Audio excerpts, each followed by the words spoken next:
Games, Despair, and Commentary here, and today I want to talk about the Disciples series.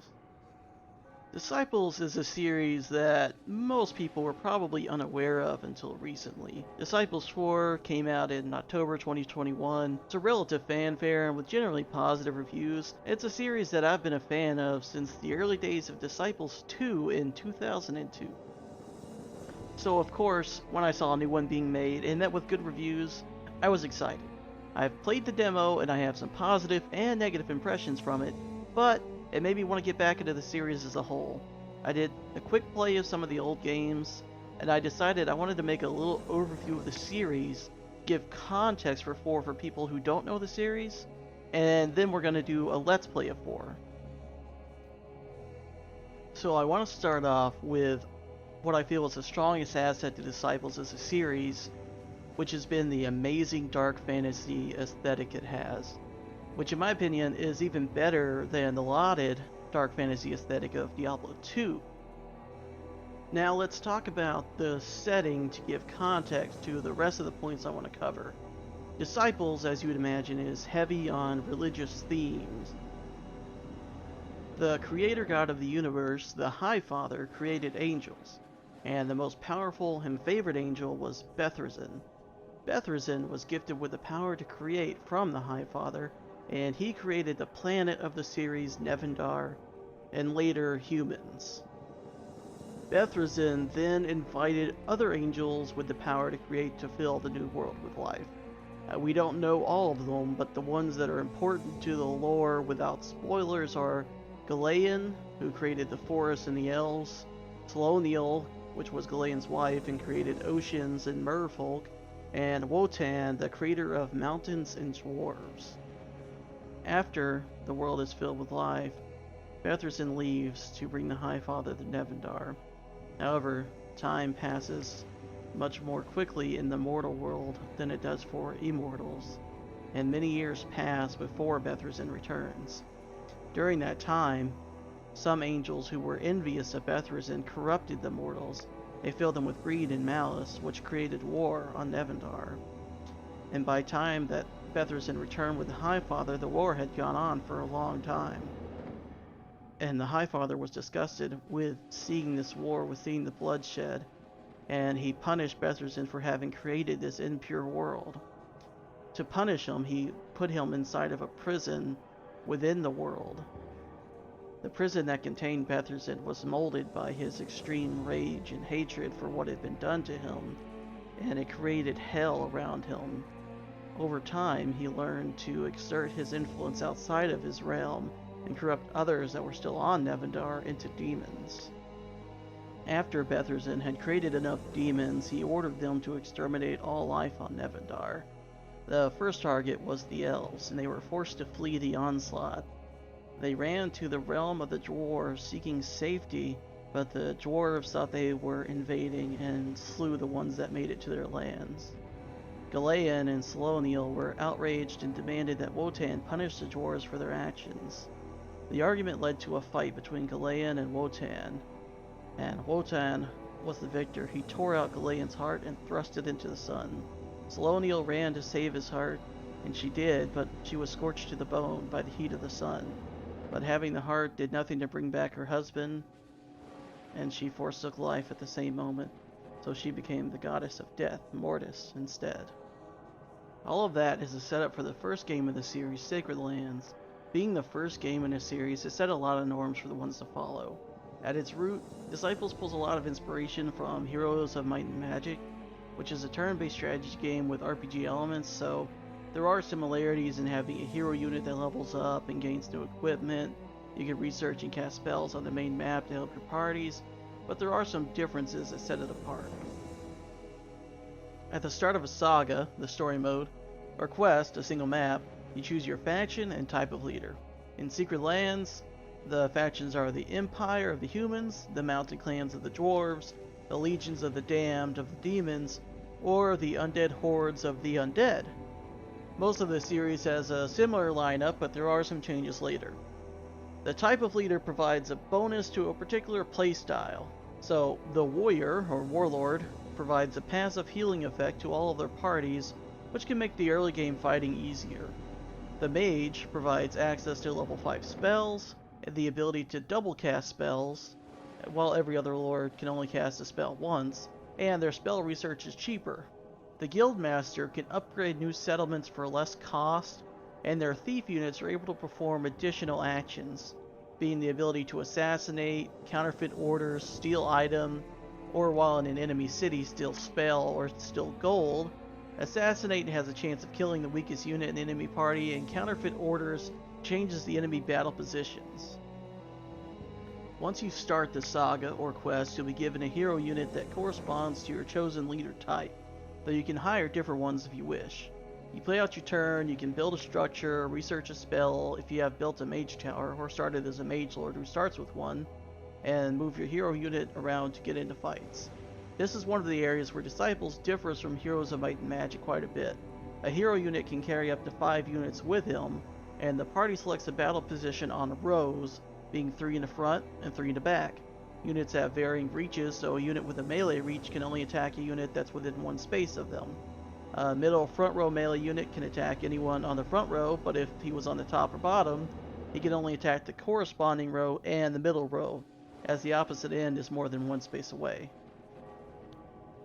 The other major difference in battle is that units don't stack, so a late game army in Heroes of Might and Magic might include large stacks of units, and Disciples' armies can only contain up to 6 units, putting more emphasis on their level and ability rather than their numbers.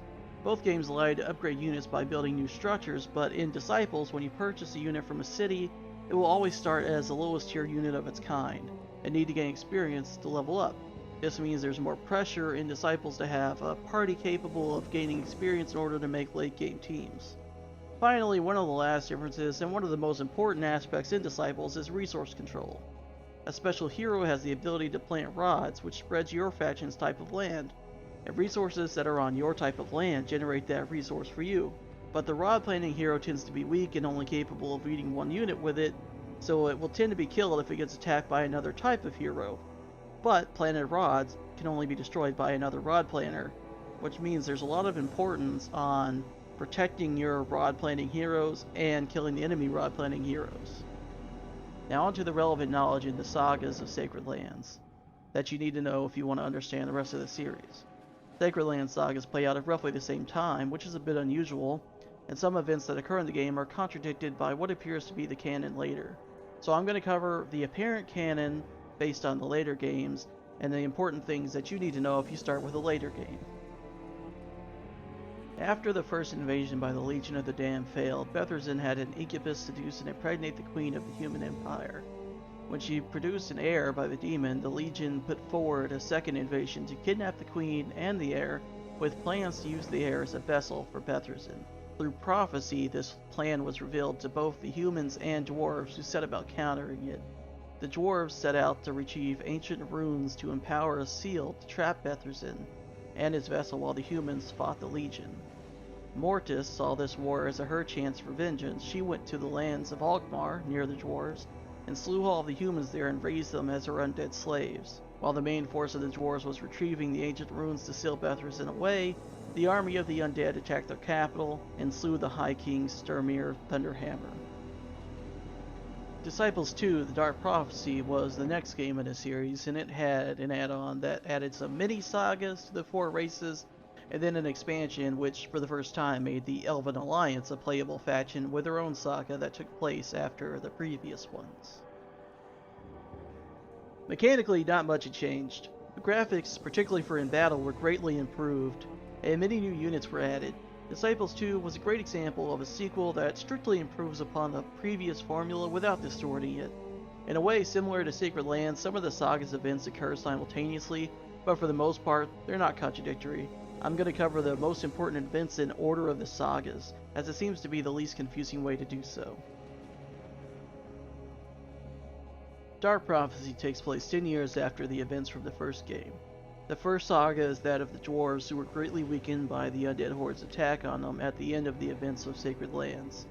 Not only that, they lost some of their ancient runes. The runes were misused by thieves, and in some cases by the dwarves themselves. This misuse and dishonor of the runes led to the weakening of Wotan, which led to the awakening of the great worm Nidhogg. which led to the destruction of even more of the mountain clans. Nidhogg was eventually defeated, but at great cost. The Human Empire is the next saga, which starts with a depressed Emperor Demosthene isolating himself and neglecting the affairs of the Empire to grieve over the loss of the Queen and his heir Uther. Corrupt nobles took advantage of the Emperor's neglect and looted the Empire before opposing a rebellion. Suddenly, Uther appears from the Mountain Clan territory and lays waste to the rebellion. Demosthene, impressed by his lost heir's incredible strength despite his age, leads him to believe that he has angelic power. He names his son the new Emperor. However, Uther reveals that this power is demonic and claims himself to be the avatar of Bethresen. He then slays Demosthene and sets about laying waste to the Empire. The Undead Hordes saga begins with Mortis sensing divine blood on Nevendar that she could use to resurrect Galayan. She sends out her hordes to find the prison in which Uther was sealed away in during the events of Sacred Lands. They stopped the ritual to strengthen the seals and had him released while draining some of his blood to power the resurrection. She waged war throughout the Elven lands to reach Galayan's resting place, where she then finally succeeded in resurrecting her beloved. Galayan, disgusted with what she had become and the evil she had wrought, abandoned her. The Legion of the Damned saga covers the story of Uther from the point of view of the demons, starting with escaping from the undead hordes and into showing up as the savior of the human empire before becoming its destroyer. After this, Bethresen manages to reach out to his demons and tell them that he is dying because Uther is draining his essence in order to gain power.